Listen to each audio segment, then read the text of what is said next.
Okay everyone, welcome back to the channel for another video on Gran Turismo 7, and I am back with the new sport mode time trial to earn you 2 million credits in as quick a time as possible.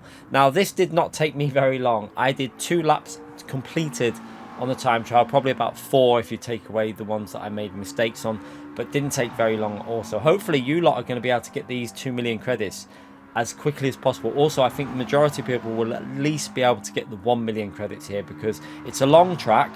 It's a Group 4 car. I'm using the McLaren. Really nice car to drive around. There's many choices you can use. So yeah, if you do enjoy these videos, give it a thumbs up, subscribe to the channel. Let me know in the comments what you think and if it's helped you out. So if you aren't aware, to go into these new sport mode time trials, you go into sport mode there in the top right hand corner, click on the online time trial and you'll see Watkins Glen there. If you want a guide for Tsukuba, I've already got a guide done on the channel for that, so click on that. It'll be in the 2 million credits guide playlist.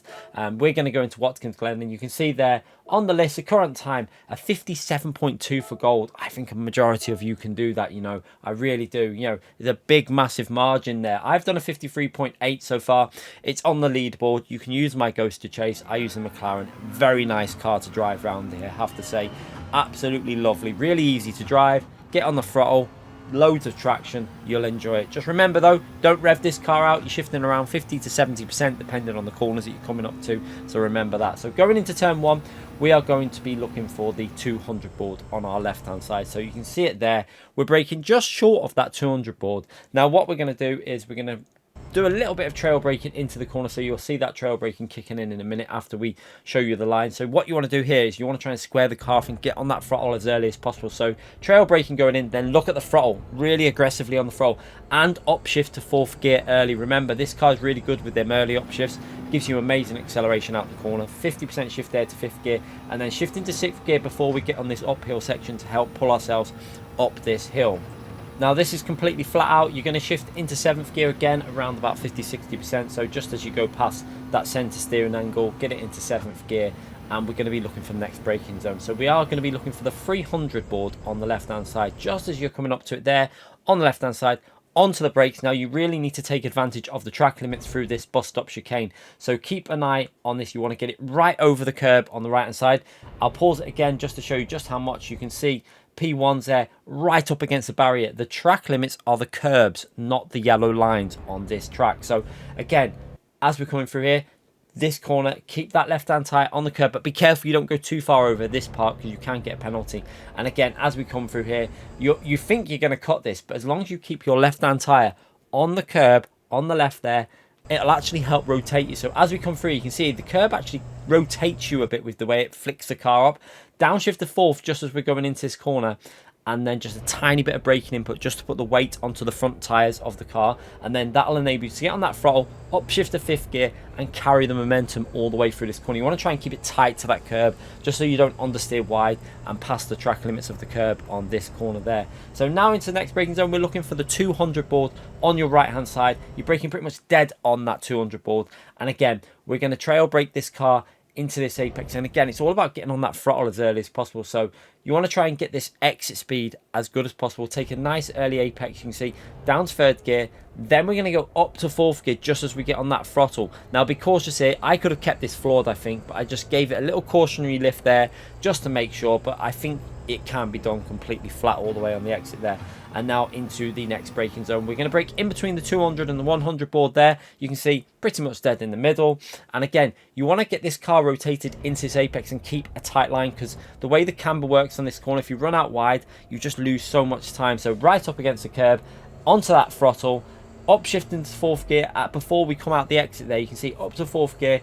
Now that'll keep the momentum going all the way up this uphill section and into the next braking zone, which we are going to be braking past the 200 board, but quite a bit before the 100 board on the left. So you see the 200 board there, we're going to go past that and then onto the brakes. Now what you want to do here is get this car rotated again and squared off. So we're going to keep straight and now turn in, trail braking with 3rd gear, and then once we've got that trail braking done, onto the throttle as aggressively as we can. I could have gone a little bit earlier on that throttle there and used a bit more of the limits on the exit, so a little bit of time to gain on that corner.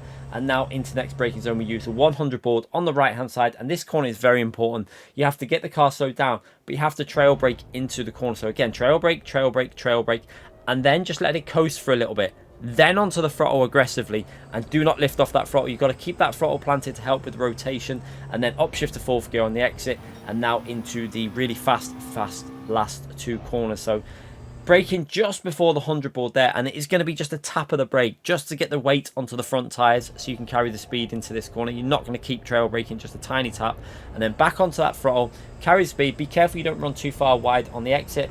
Again, curbs are the limits there. And again, this corner here, just as the end of that barrier, you can see the different shade of barrier, 2 different types of barrier. You're going to brake dead on that. So you can see tiny bit of braking input going in here. Again, it's to put the weight onto the front of the car. And you're going to see trail braking into the corner and then back onto that throttle as aggressively as we can. So you can see with the exit, it's all about trying not to hit the wall on the left, making sure we do it nice and smooth. Again, time to play with there with this McLaren. This was, like I say, the 2nd lap I completed, and we go over the line with a 53.8. I think there's a lot of time to come off this lap with the McLaren. It feels like there's at least 3-4 attempts to come off it, so I think you're going to enjoy driving this McLaren. Other alternatives, Silvia, I think the Jaguar's good. Aston Martin might be worth a shot round here. Supra could be worth a shot. There's going to be quite a few different cars you can use. Ferrari, for example, will be very good as well. If the McLaren's good, Ferrari will be good. So watch this lap again from the chase camera. You can see about that turn 1. Getting that 4th gear exit to carry the speed all the way up this uphill section, and again completely flat through here. You don't have to worry about any sort of, it's just all about keeping the lines as smooth as possible there. And then into this section, you're really going to see how close you have to get to the wall. So keep an eye on the right hand side of the car and just how close we get to that barrier, almost skimming it.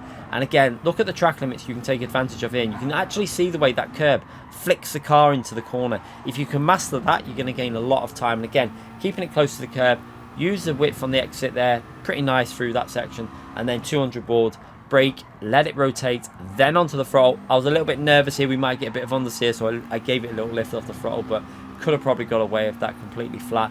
And now into that next braking zone, making sure you're braking off to keep it narrow into this corner. I really think it gains you a lot more time keeping it narrow there than running out wide. And then into the next braking zone, you can see we're going to power our way up here, and using that 200, I kind of use the 200 board as a reference on the left here, but braking past it. So 200 board as a reference, brake past it, down to 3rd gear, get on that throttle as early as possible. You can see again, I had a lot of time to play with here. We could have pushed a little bit more on the exit there. And again, 100 board, rotate it, throttle, do not lift off the throttle this part here. You've got to let that rotation carry on with the throttle.